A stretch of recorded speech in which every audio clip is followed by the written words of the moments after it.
The only player to die playing in the NHL, Stanley Cup spelling blunders, and a glowing puck are just a few of the 10 things you didn't know about the NHL. The man who invented the slap shot. While it remains disputable, Bernie Boom Boom Geoffrion is credited as the father and inventor of the slap shot, hence the nickname Boom Boom. Geoffrion played for the Montreal Canadiens in the 1950s and 60s. Prior to the 50s, slap shots were not very common. He made the slap shot a staple of his game, especially on the power play, sometimes scoring 3 or 4 times. Back in those days, power plays were a full 2 minutes, regardless of how many goals were scored. In 1956, the NHL mandated the end of a power play if a single goal was scored, which folklore says was partially due to Boom Boom. No Stanley Cup champion. The Stanley Cup Finals have been canceled 2 times since its inception. The first was in 1919 in a final between the Montreal Canadiens and the Seattle Metropolitan after 5 games due to the Spanish flu and several players falling ill. The Stanley Cup was stamped with the team names and the inscription,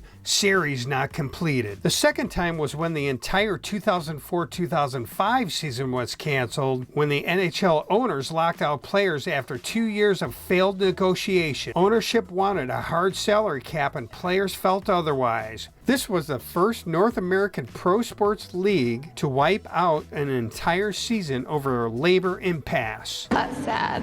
Shortest and tallest NHL players. Standing only 5 feet 3 inches tall, Rory Shrimp Waters was the shortest player to ever play in the NHL. He was a short goalie but played big. He was the first goalie to win the Hart Trophy as the NHL's most valuable player in 1929, won the Vezina Trophy in 1931, which was the league's best goaltender, was a 2-time NHL All-Star, and was inducted in the Hockey Hall of Fame in 1969. The tallest person to ever play in the NHL was Zdeno Chara, standing at 6 feet 9 inches. His nickname was Big Z. Like Waters, Chara excelled and won the Norris Trophy as the NHL's best defenseman in 2009 and won the Stanley Cup in 2011. He also has the record for the hardest slap shot ever recorded in modern hockey history at 108.8 miles per hour at the 2012 NHL All-Star Competition. Why fans throw stuff on the ice? The obvious one here is when a hat trick is scored, 3 goals by one player in a game. Fans throw hats on the ice. But why rodents and sea creatures? The tradition of the Florida Panthers fans throwing plastic rats on the ice goes back to the 1995-96 NHL season. Prior to a game, a rat was running amok in the Panthers locker room. Their captain, Scott Mellanby, grabbed a hockey stick and slapped the rodent against the wall. Later that night, Mellanby scored 2 goals, which another teammate called a rat trick. News about this got out, and the next night, a fan threw a plastic rat on the ice. In the following games, more and more rats were thrown on the ice after every goal. Why do Detroit fans sometimes throw octopuses on the ice? The origin of the world-famous octopus toss goes back to 1952 when it took 8 wins to win the Stanley Cup at the time. The octopus with its 8 tentacles symbolized the number of playoff wins needed to win the cup. A Wings fan, Pete Cusimano, who owned a fish market, celebrated a goal by throwing an octopus on the ice during the final series against Montreal. The Wings won the cup that year, and every now and then the octopus makes an appearance at a Red Wings home game. Stanley Cup spelling blunders. Surprisingly, the Stanley Cup has several spelling errors on it. Many are players' names, but the most notable errors are misspelled team names such as the Toronto Maple Leafs,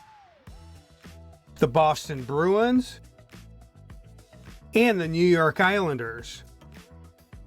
There was also a crossed-out name on the cup, Basil Pocklington. Basil's name was added by his son, Peter Pocklington, who was the owner of the Edmonton Oilers when they won the cup in 1984. When the NHL found out, they X'd off Basil's name.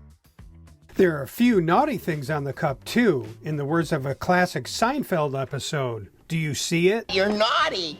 NHL's only officially retired jersey. Unless you've been living under a rock or not watching much NHL hockey, you can probably guess this one. The league retired Wayne Gretzky's number 99 at the 50th annual All-Star Game in Toronto on February 6, 2000. Gretzky retired the previous year, and the NHL didn't take long to retire his number league-wide. He is, after all, the great one. The NHL has also banned players from wearing the number 0 or 00. Both have been used in the past, but these numbers play havoc with the NHL Players Stats database. NHL Goalie Goals. 17 goals have been scored by 14 goaltenders in the NHL as of this video. A goalie can score either by shooting the puck into the net or being awarded a goal as the last player in his team to touch the puck with an opponent scoring on their own goal. Ron Hextall of the Flyers was the first goalie to score by taking a shot on a goal in 1987. Martin Brodeur is credited with the most goalie goals with 3 total. Here's the list of goalie goals. The highlighted ones are the goalies who actually took a shot. The most recent goalie to do this was Tristan Jarry of the Pittsburgh Penguins.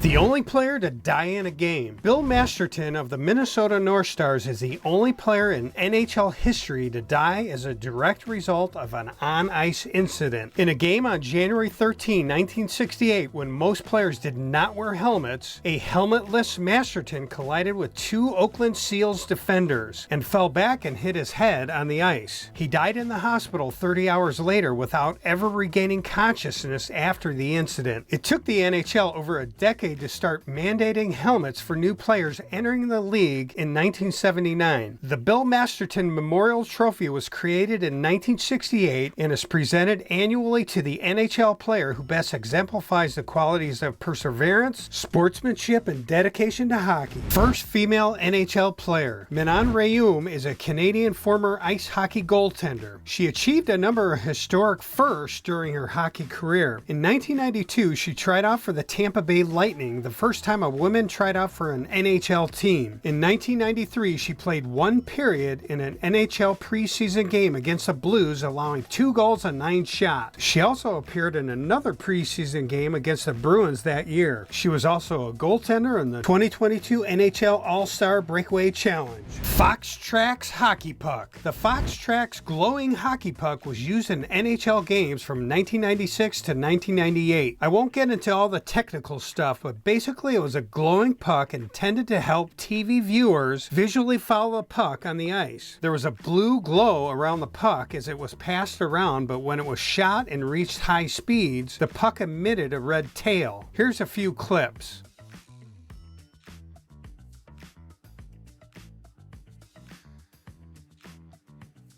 While some viewers thought the glowing puck helped them follow the game more easily, it was highly criticized by many hockey fans who said the glows and streaks were a gimmick and distracted from the game. The glowing puck died after the 1997-98 season after NHL broadcast rights went from Fox to ABC. What do you think? You want to see the glowing puck back in the NHL? Check out these other Bear League Hockey Guy vids on your screen. And please like and subscribe for more cool hockey stuff. Stay junky, my friends.